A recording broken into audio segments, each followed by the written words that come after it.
day everyone, we are group 24 and I'm the group leader, and my name is Omidiji Precious with matric number EEG 2019-061, and I have my group members here with me. I am Beguntawu Damilari, EEG 2019-032. I am Akinate Ayomide Emmanuel, matric number PHY 2019-044. I'm Omosoya Solomon, and my matric number is EEG 2019-063. So here is the code part. The first part of the code reads the data from the student completed course, which is my Excel file, and stores it in the test array. And here I have my XLS read function that reads the data from the Excel file and stores it in the test array. The test array, let me show you my Excel file here. It contains the first column, the second column, and the third column.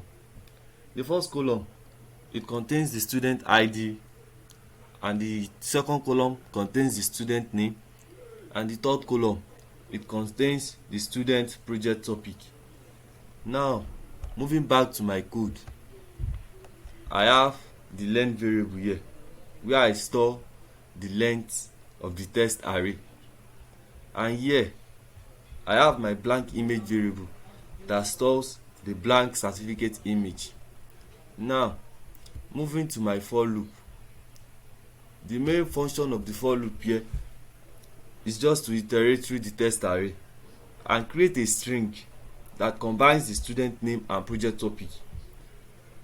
In the for loop, I have the position variable here that stores the position where the test should be using these following coordinates, these following parameters. I have 610, I have 614, I have 610 again, and I have 830. Also, I have my BDG variable that stores the image with the text inserted using these following parameters: the blank image, position, text all, font size, and my opacity, box opacity. And here I have my figure command. It displays the image in the figure window. And here I have my save as command. It saves the image as a PNG file. That's all what this particular line of code does. And here, which is the last part of the code, is also a for loop.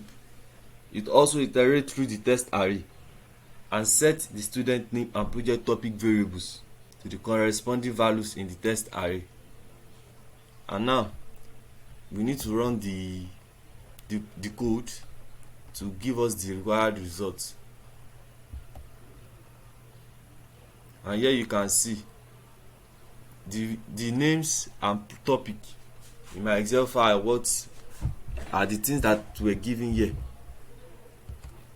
We have the student name, we have the project topic.